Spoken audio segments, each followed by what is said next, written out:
Well, how did the bloom come off the rose here? I mean, Erdogan and President Trump were very close. He admired that he's the president. Erdogan's very tough leadership style and all of that. And then I don't know whether it was the pastor issue, some of these other hostage issues, but then everything turned south fast. It's a confluence of issues. We knew that the economy was going down for many years. If you talk to any economist, any analyst, and certainly in the past, President Erdogan finds someone to blame when things start going awry. Right now, it's the United States. In the past, it's been the Netherlands. It's been Germany.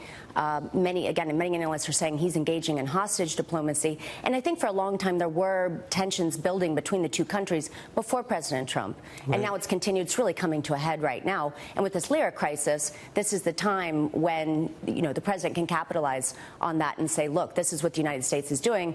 It's engaging in economic terrorism and whoever is at fault in the public's eye, they're seeing it at the grocery store. They're seeing, I was reading some of the milk and bread prices are effectively doubling every week. So, I mean, at what point do they say, we don't care whose fault it is, but can you, Mr. President, solve it? We don't know. His supporters are very loyal. They stuck with him through thick and thin. Just a few years ago, we had a rash of terrorist attacks, and they supported him. They said this is what happens when his party loses the majority. And there was another snap election, and he regained that majority, his party did. And then he has changed the system effectively. So he is sweeping powers that no Western democracy knows.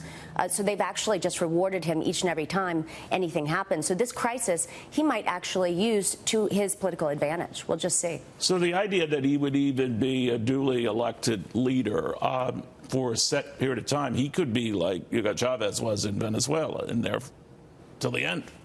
Very pragmatic businessman, and many others have pointed out the fact that Turkey could be the next Argentina. Right. Venezuela, that's an extreme case. We'll have to see. There are many other things that Turkey does have, not the oil, but other things. So we'll have to see. The lira and the tumbling of that currency, it doesn't seem that, I know they've put limits on how much people can take out of the country or cash out, but while it stabilized a little bit here, it just seems like a Band-Aid solution to me. A lot of the things are.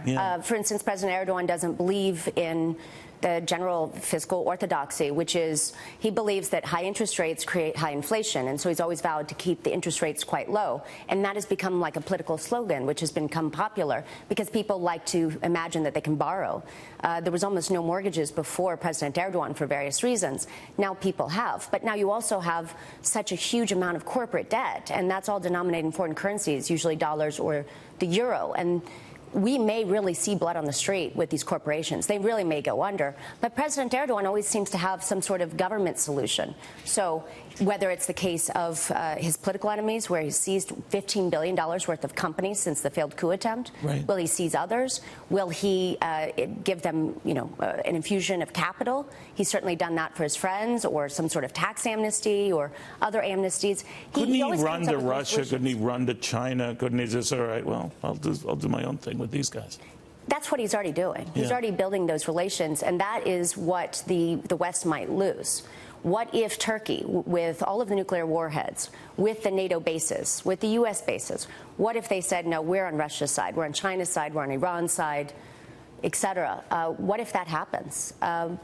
What will we do then? I mean, there are other solutions. How were you treated when you were there?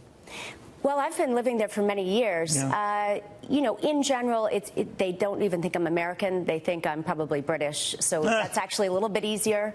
Right. Although there's a lot of anti-Western sentiment, again, stoked by the president. But in general, they're very nice people, and they don't necessarily assume. But I haven't been in extremely conservative areas, generally speaking. Real quickly and finally, President Trump's approach to this is always using the economic lever. Again, these tariffs on metal, aluminum-related products. He's played this out in China. He's played this out with Canada and Mexico. It is his means by which he can extract concessions, or hopes to. What do you think of that? You talk to business types in the country. What do they think of that? That's a unique approach to solve a political impasse by doing it this way. Sure. Frustrated. I don't think the timing of that tweet by President Trump helped anything, because it was playing into the hands of President Erdogan, who had already started setting this up, saying, look, the U.S. is attacking us economically. That doesn't mean it's a bad idea. I think that President Erdogan will certainly respond well. When Turkey shot down a Russian aircraft, a fighter jet that was flying into Turkey, that Putin dealt with that with economic sanctions. He even banned flights into the country. He killed the tourism of Russian tourists. He even banned things like tomatoes, because there was a lot of produce. And also Russia, it provides Turkey with a lot, 60% of its natural gas. So, and Turkey is dependent on energy, 100% dependent. So it was very effective. And Putin was very, very tough with Erdogan. He backed down. So it was a war of words, very similar to this. So it is winnable, but I think a lot of it has to do with timing and more quiet power rather than loud power, because President Erdogan will use anything to his favor if he can, and he is very savvy politically with his base. And neither leader strikes me as being quiet or a shrinking violet type when it comes to our president. Their president. Well, what I mean is, if you're going to do the tariffs, maybe just not that day when there's a true crisis in the lira. But such measures, yes, they do work. The common business person in Turkey, though, is not very happy about it. Sure. And it increases their frustration with President Erdogan. And certainly there have been many business groups who have said, please stabilize the lira, please lower these terrible inflation rates at this point, and create a better diplomacy. But they're making it next to impossible for someone to get their hands on other currencies, the dollar included. Yes. Right? Well, naturally and through other means, yes, because, for instance, on Friday, you couldn't even get into the apps. You couldn't exchange dollars. There were long lines. I mean, it's very difficult. So it was naturally difficult. But, yes, people are worried about a lot worse, if there are going to be true capital controls or not.